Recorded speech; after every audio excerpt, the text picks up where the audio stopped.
Hello, Jamie from Inky&Scrappy, sharing with you today our first card class in our starter card class series. So if you're new, this is where you want to be. So I started by sketching out kind of a basic for me. This is an easy to follow layout. This is one I go to a lot when I just don't know where to go. It's a very basic, it's a pretty, forward, I don't know. It's one of those basics that I always go back to. Even when I use die cuts and you can do this as a circle, you can do it as an oval, all of those things, a heart in there as your focal point, putting it towards the top on your A2, which is 4 1/4 by 5 1/2 long, card base or card front, and you just kind of work it in that respect. I do have 2 layers on here, so we didn't talk about colored paper on the first one. I dropped the ball. But anyways, I'll talk about that in a little bit. So for this one, I'm going to bring in the Mermaid for You flip-flop set from Fawn. If you have, the option to go with the bigger, it's the Mermaid for You is going to give you more options. But this card you can use for anything underwater. So a sea turtle, fish, a narwhal, a whale, a shark, mermaids, obviously, just a couple of little fish, a couple of different things. It's just going to give you the basics for it, so don't worry if you don't have this stamp set. This is just the one I'm using today.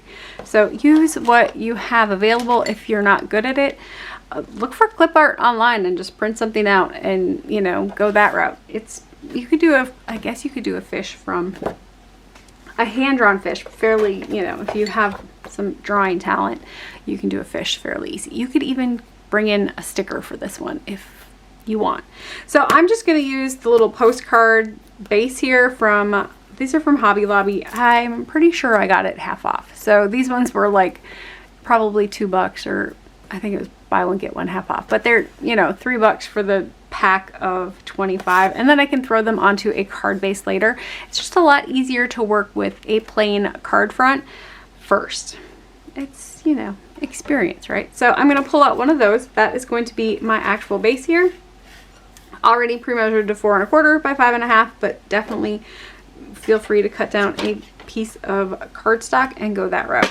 So for my card front here, we're going to bring in some Bristol smooth paper, and we're going to line this up here.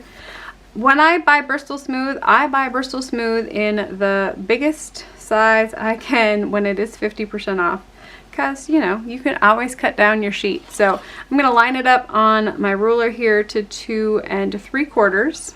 This is going to actually sit inside my actual square. If you don't have colored cardstock and you don't want to do a border, definitely cut this one to 3 inches. So 2 3/4.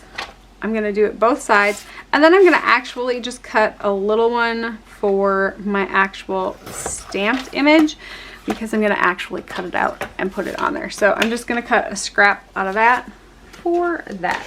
I'm going to bring this back in. So we didn't talk colored cardstock last time, and I should have. I picked up this pack at the Dollar General. I think it was $5. It's a fairly good starter cardstock assortment. Buy them in packs. That's kind of the best way to go. And if you find you like pattern paper, I love me some pattern paper, go ahead and pick up a A2 or a 6x6 paper stack. That will work for all of your A2 cards, and you won't have any issues. Let's see what color is going to go. I'm going to stick with the ones I have there. So I'm thinking blue is probably, that's not really going to go with what I have, but we could definitely do a black border. Let's just do purple, blue, pink, yellow, green. Decisions. I hate decisions. Okay, let's do pink. We'll do some pink on there somewhere, and I'll make it work. So for this one, I'm going to cut it down to 3 by 3. It's not going to give a lot of color ultimately, because it's basically going to just be a border around my other piece. This is just going to determine the color of my mermaid. So this will give you a nice thin border around. So you get about an 1/8 inch border all the way around, and that'll give you a nice focal point to kind of draw in from. Alrighty, so I'm gonna set that off to the side. I have this one off to the side. I kind of have, you know, I will snap a picture of this one and put it on my blog if you are interested in the actual layout. And then before I get too far here, I am going to stamp my little image. So for this one, I'm just gonna pop this one in there, make sure it's going to hit my piece of paper, press down, pull it back up, use, this magnet doesn't come with it, so let me grab this one. So this one comes with these little magnets, and they just help hold your paper in place. For this one, I'm going to use my Jet Black ink or my Hero Arts Intense Black ink, which both of these are water friendly or waterproof, so I don't have to worry about my ink running. Let's listen. See how I didn't get a perfect impression there? That's okay. I can just re-ink it and smoosh down again. I still didn't because, you know, there we go. So third time's the charm, obviously. But so this way you can re-ink and re-ink until you get a good smooth impression. The other thing I'm going to do, I think I'm going to do I want to do those? You could definitely do the little fish here, or I'm going to actually stamp them on my background because I hate fussy cutting. So I'm going to set this off to the side. We will come back to it for our sentiment in a little bit. I need to switch out my battery. So for this one, I'm going to bring in that craft or the placemat that I talked about. So I have a glass media mat. It's lovely, but starting out, you're not going to have a glass media mat. So I'm going to use it on this one just because, you know, I think I should be using what you're using, right? So for this one, I'm going to bring in my distress inks. If you don't have distress inks, watercolor will work just fine for this part. The other thing that we're going to use for the coloring of all the things is I just made myself stencils. So you don't even need to buy them, but if you bought the ones from Michael's, those will definitely work. But just cutting, you know, just going like that with a piece of scratch paper is all you need to do to make yourself a stencil. So, or make yourself a cloudy stencil. That's all we're going to use for this one. Let's see if there's anything else. And then of course a blending tool of some sort. And if you don't have inks and you don't have, and you're going to use watercolors or colored pencils, definitely use those in a way that's going to mimic what I'm doing with the distress inks today. Other than that, you're going to need a water, you know, if you're watercoloring, you're going to need a brush, a thing of water, and some other options. We'll start with the watercoloring. Now, because I did a pink around for my border, I'm obviously going to smoosh some pink down here. So if you don't have pink, use, you know, whatever color you want to make. This is how we watercolor with distress inks. A lot of times we'll use re-inkers just because I have them. Now, color theory is kind of one of those that you're going to pay attention to as you go along. Pick colors that look pretty together.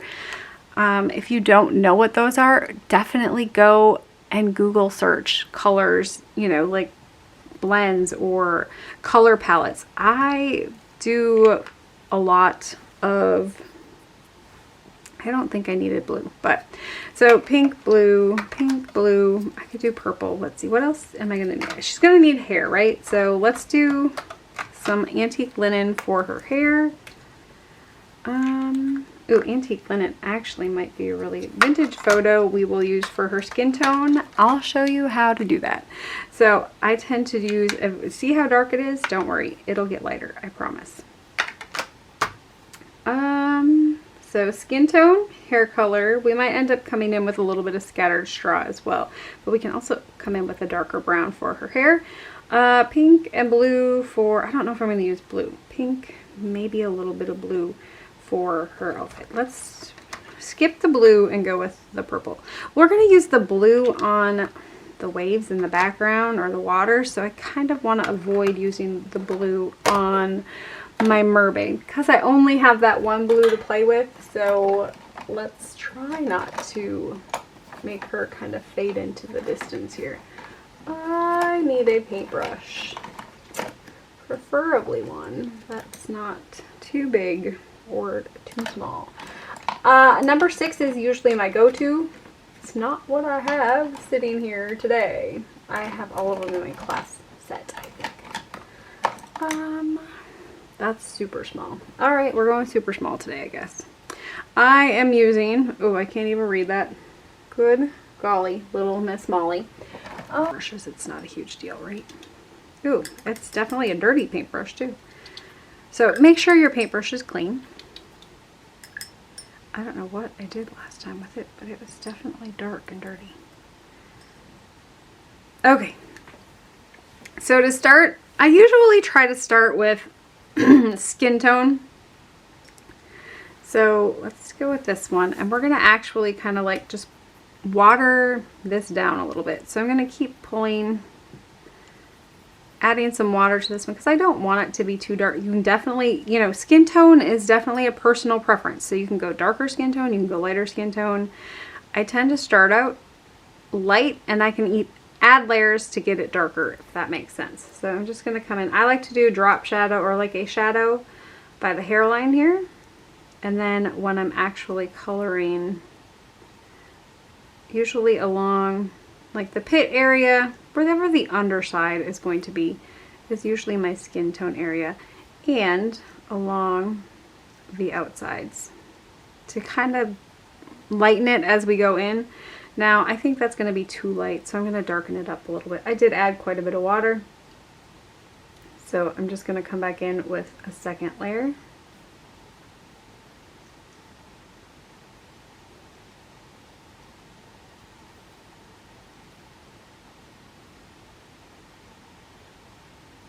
The Vintage Photo gives a really nice warm skin tone, I feel. Excuse me. Allergies. It's that time of year, folks. So, and use your scrap paper to test out, you know, if it's going to be the right tone.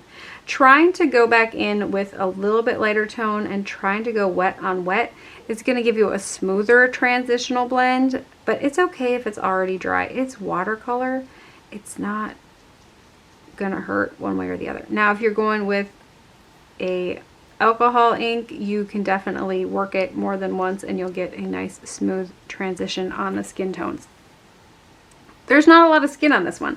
I think I want a little bit more of a shadow underneath the chin here, so I'm just going to go with my darker tone there.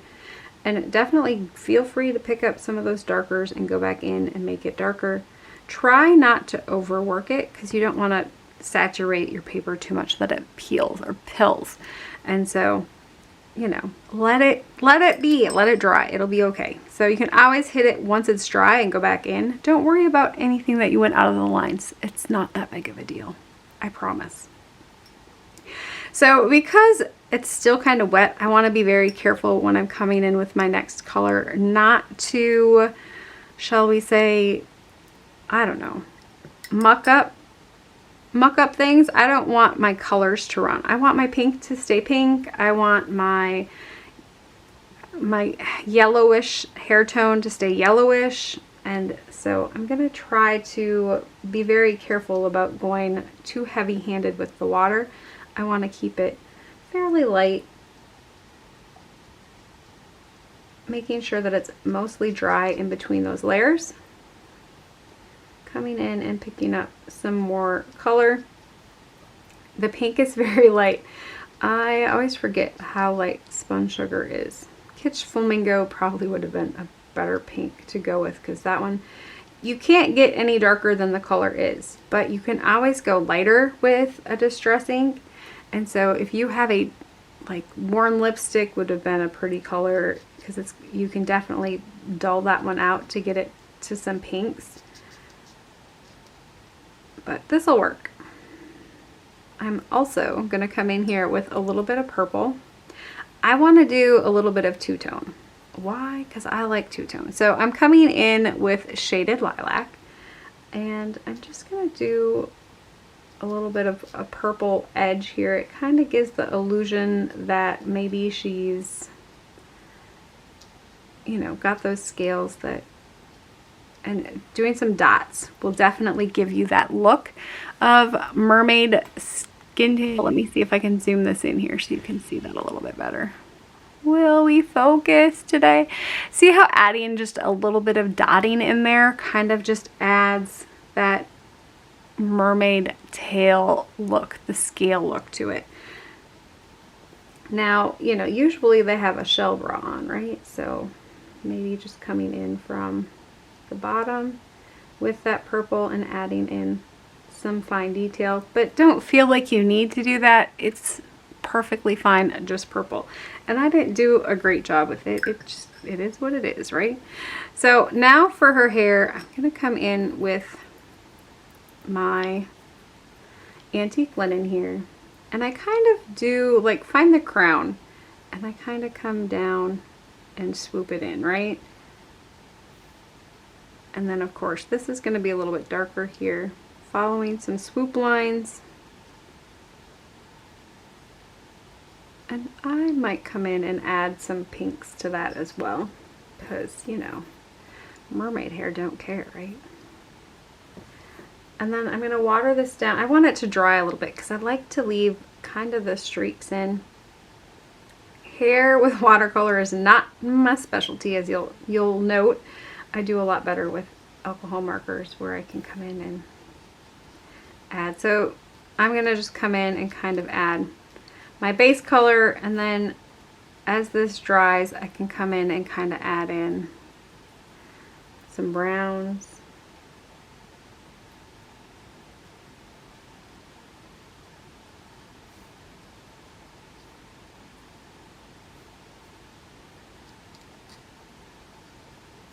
Trying to keep it streaky will give it that hair look a little bit more.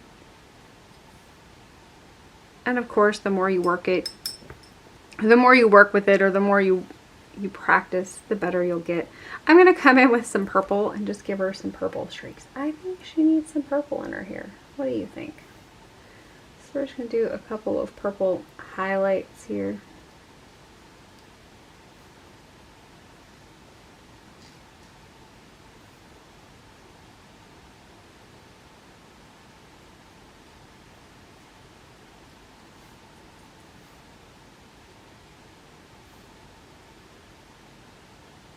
Definitely could have gone in with that thinner brush for the hair, but there's my image. You could definitely go in and add a little bit of pink to the cheek if you want.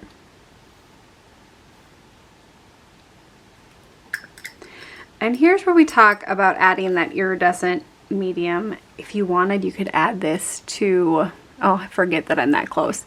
If you want, you could definitely add this in. I hope I got it on camera. I moved it.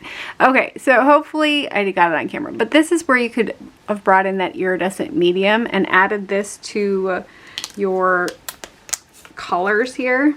I actually have some in a little bottle, just because it's easier to take it out. And let's see, and I'm just going to add a drop onto my blue. I'm going to use this in a little bit, so I'm not too worried about it right now. But I'm not actually mixing that with the blue. I'm just going to come in with that iridescent medium on her tail here, and I'm just going to add that iridescent over the top. It is going to kind of hide some of that detail that we added in there, but if you started with it in there, you're going to get that iridescent look without, you know, without losing your detail there. Let's see if we can get that in camera. Maybe I need to zoom out. Let's see here. It's not, there we go. So you see how it kind of sparkles? That's kind of what that iridescent medium is going to do. So let's zoom back out here. Now I don't need most of this. I'm going to keep this one and probably the purple, just because I might end up using that one. But I'm just going to come in with my flour sack towel and selectively erase on my mat here. Kind of pick up those watercolor or the water and make sure it's dry. Rubbing alcohol is a great thing to use, especially if you have rubbing alcohol like wipes. They work good because they dry instantly and you don't have to worry about you know, waiting for things to dry. I'm just gonna move this a little bit so my purple and my blue that I'm gonna come back in and grab later are out of my way. Okay, so now we have this background piece, right? So the pink one, obviously, we're going to wait with because we don't need that one right now. We're just going to work with this one. We're going to make a little mini scene on this one. So for this one, I have, you know, this is just my homemade stencil. It's nothing fancy. I want to do a little bit of a sandy bottom here. And because I used the vintage photo for her body, I really don't want to use the vintage photo for my sand. You definitely use vintage photo. Frayed burlap probably is going to give me a lighter tone. Oh, and I don't need to smush it. You can definitely smush if you want to watercolor this point, and then you don't even need a stencil. Just go in with that water brush and, you know, make your sand and your water and go that route. We're going to use a little bit of, we're going to use some blending tools here. So I'm going to pull in my dye. I write dye on them, so I know that these are for my dye inks. So I'm going to come in, let's start with the brown. So I'm going to do walnut stain. Now tap it on here first so you can see, you see how strong that is off the bat? I don't want it to be that strong. I want to come in really light. So I'm barely pressing down at all. I'm just gently coming down onto the paper. I have no pressure at all. I am just using some circular motion, and it doesn't lay down a lot of ink. Let me show you what I mean on this one. So if I come in heavy-handed right away, it's going to lay down a lot. If I come in as light as possible, it's just going to lay down a really light tone. You can come back here and pick some up off of your mat. You don't even have to re-ink off of your brush, and this will give you a lighter tone. So when you lift your mat or you lift your stencil, you're going to see that you have like a light hill there. The other thing you can do, because we're on some Bristol smooth paper here, I'm going to come in with my brush, add some water to this. You can even grab some of that iridescent pigment, and I'm just going to kind of tap it a little bit. It's not, you're not going to see a lot until you're done here. Once it dries, I probably need a little bit more water. The longer the brush, the better splatter you're going to get with this one. I just flick. So I'm really just flicking my finger onto that brush. You can also tap it this way. You can go off the side of a stamping block if you have one. And so you see the little splatters there, it will kind of dry back, but it gives it a little bit of texture. You don't need to do that step. It's just an added interest thing. So I'm going to, let's see here. I'm going to clean up my brown. This is where that flower cloth sack comes in handy. You can definitely use paper towel if that's your thing, or napkins, you know, whatever you have readily available to you. So now for my blue. I think I might bring out the purple just because I might end up using it. And we'll bring back in this one. Now, I didn't clean my stencil. I need to clean my stencil. This is where I say that alcohol, rubbing alcohol comes in great handy because I don't have to wait for it to dry. I'm not too worried about this one transferring. I'm just gonna, whoops, I have ink on the back side. Jamie's going to make a mess. So for this, you could do it two ways. You can kind of do a mask down there, or you can just wing it and call it good. We're gonna try to mask it, kind of, sort of. It doesn't have to be a perfect mask. I just kind of want to get it where, let's see, we did this one here. So if I'm masking it the opposite way, right? So here's that one. So let's go this way, this way. So I just want to kind of get it masked. Post-it notes work really good for this type of thing. Scrap paper will work for this type of thing. Let's see if I have a post-it.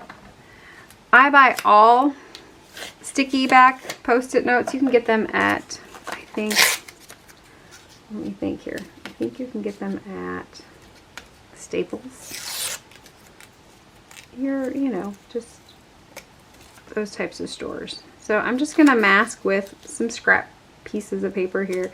These are just going to help stick so I don't have to worry about them sticking or holding them in place. So it's, and I'm not worried about going over that little bit.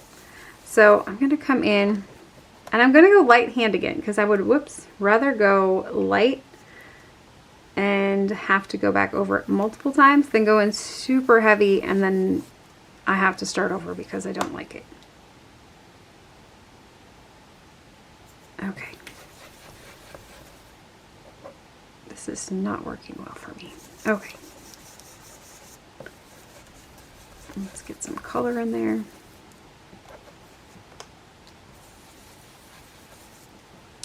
I just wanted some base color. Now I missed over here, so let's come in here and I'm just going to kind of come right in there, add some color. So I have some color, some base color there, right? I'm not worried about my masks at this point. And we're just going to work this one down. So by going over it this way, I put a base color down. It's not, you wouldn't have needed to, but I like to do the base color. It just kind of gives it a little bit more. It's a lot like making clouds. So this is kind of the same technique I used for clouds. If you have a cloud stencil, upside down clouds will give you kind of like the wavy look. But I'm just going to shift this, move it around to kind of work on my waves here. You could definitely do this with some purples and going back and forth between the purple and your blue. And let's try to hit this one more time. There we go. That looks a little bit darker there. Whoops.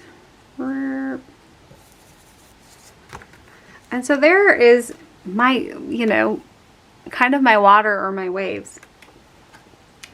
You can come back in at this point. If you want, you can definitely use the stencil that you used earlier to cover this back up. I'm just going to kind of go that route. I'm going to rinse my brush really good here. Now, distress inks are water reactive, so they're going to do a lot more for you than you think they're going to do, right? They're not great for stamping inks. They're not. I use distress inks way more for technique style stuff than I do for stamping stuff. Distress oxides stamp fairly well, so if you're looking for one that's going to be versatile in the stamping, that'll give you a nicer stamped image. It's not always the greatest, but it does do a nicer stamping. And then I'm just gonna kind of tap that iridescent blue on here. I'm gonna have to add more water because my brush is little. I could switch it out, but this works.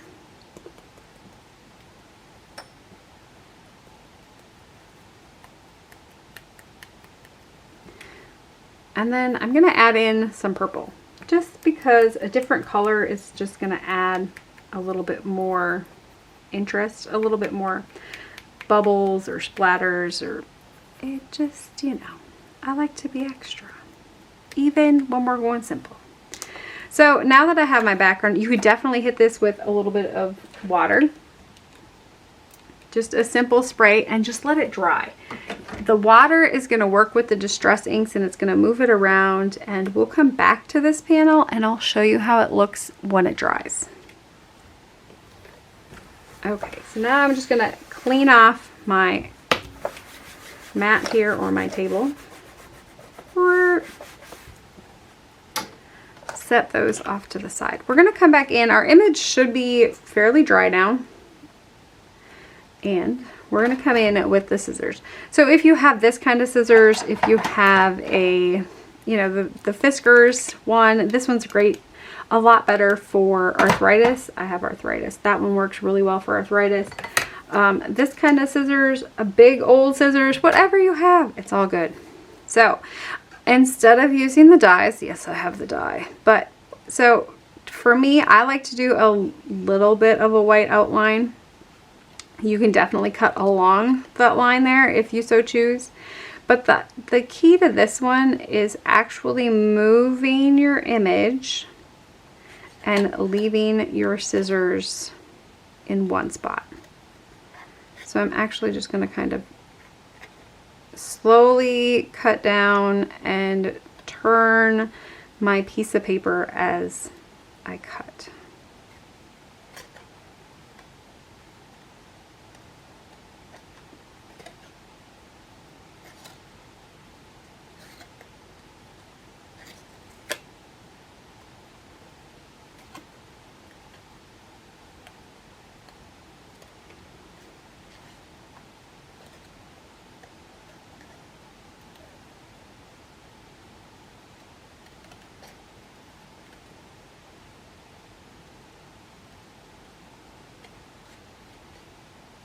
And it doesn't have to be perfect.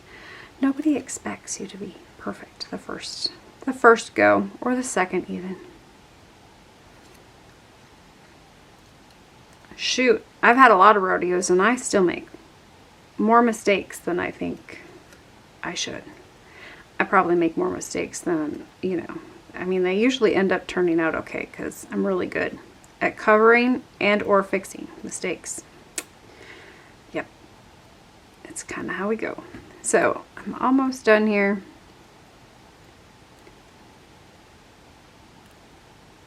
Bloop. So there's, you know, definitely turning your paper, making it smaller so it's easier to turn and handle works very well too. Let's see if we are dry here yet. We're getting there. We're not quite there yet. I'm going to take a clean spot on my towel here and I'm going to blot just because I'm impatient. Feel free to blot. So it's just gonna, don't make sure it's clean, because if it's not clean it will reactivate inks. It's one of the distress inks reactivate with water, so even when they're dry they will reactivate with water.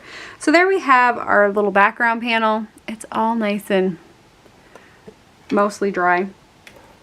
You can do, we didn't talk about foam squares, but foam squares are definitely an option to pop up and add a little bit more depth and dimension. It'll just lift it up a little bit. Since I did not talk about those last time, I am just going to go in with some actual glue this time.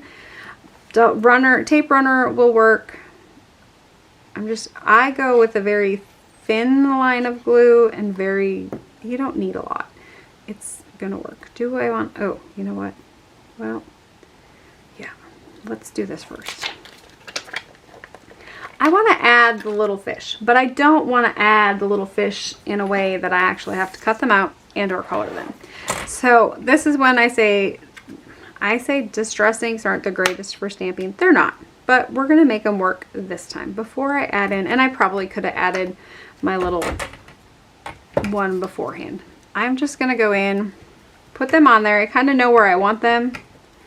I'm going to stamp them down. It's just going to give this illusion of them, right? And so I'm going to be careful here not to put my stamped image all the way down on there because I didn't clean it in between. I want to make sure, whoops, I want to make sure that it's not going to be, that the fish are not going to be on the grass. And this is probably going to get covered up by my little mermaid. Oops, it didn't stamp perfectly. Let's try that one again. And then let's see, we'll do one over here. Just adding those fish in the background gives a little bit more interest, and it doesn't really take a lot of work on your hand. And making sure that they're hanging off of the actual panel that you're stamping them on will help the illusion that your scene continues on for further. Does that make sense? I hope that makes sense. So we have that there. My glue is still somewhat wet. I'm going to add a little bit on top of. And if you don't have foam adhesive, using cardstock chunks behind it works works just as good. So I'm just going to place her in the middle here, kind of going, looks like she's swimming along. Do we have little bubbles? We have little bubbles. You could add bubbles in, but I have all the iridescent. I don't think I need the bubbles. So there is my little mermaid scene. Her tail's kind of squished up. But so it's got that iridescent. It's got a little bit of interest in the background. And it's just a really cute card panel. So let's go back with our card front. So you know I ink blended on the one side, right? That's okay. We don't need to worry about it.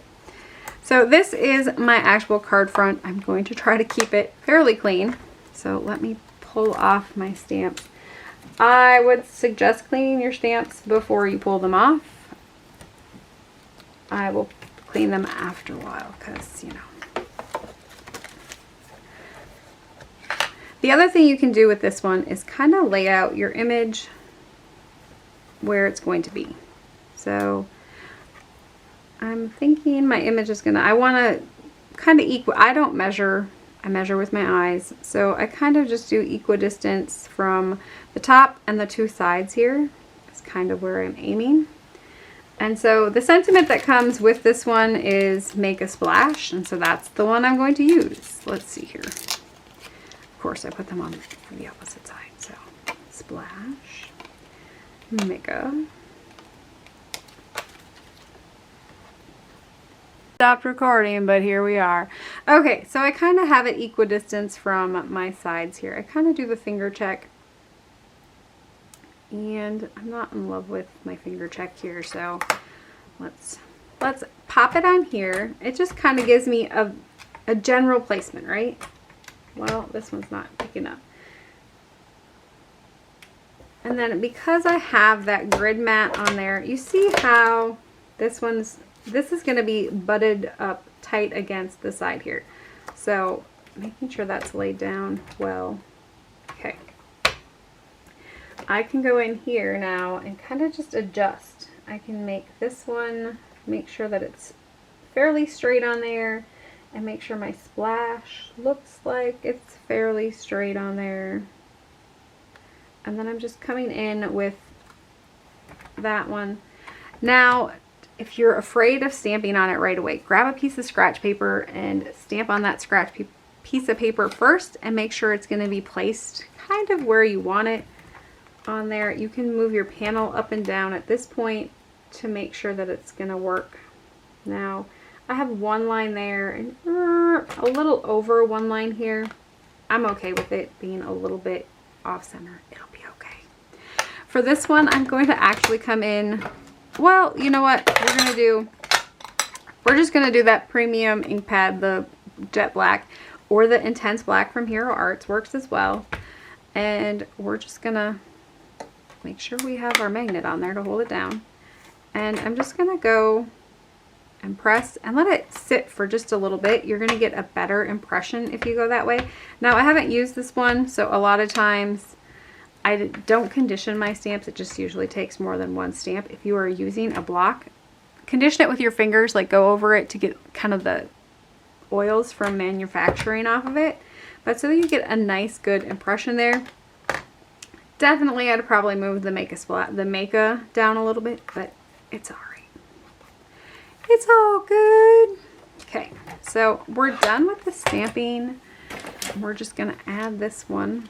So we're gonna add some glue. You could definitely, if you like dimension, you could definitely pop it up with some foam squares. You can pick up cheap foam squares from, sometimes you can find them at the dollar store. I didn't find them the last time, but we only have, I don't go very often. Sometimes they're in the automotive section or the office section instead of, they have an OK craft section, I guess. I haven't been, it depends. Sometimes they have stencils in them. Sometimes they have, you know, usually they're bigger stencils that don't really work for card making, but stencils are stencils. And so I'm just going to kind of mat that. I do equidistance. Like I said, I don't measure. If you have a ruler and you're the measuring kind, go ahead and measure. And then I'm going to try to put this centered on my card front here. And there we have.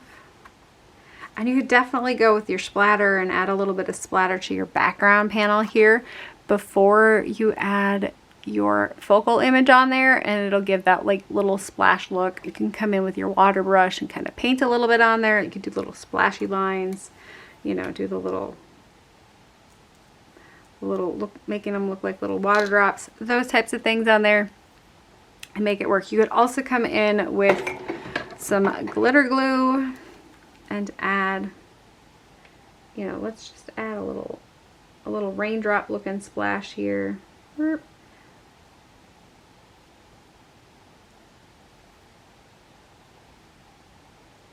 To get smaller ones, start with a circle and then work it down. It'll give you that little splash effect. And because I like to even things out, I'm gonna do like a little splashy over here as well.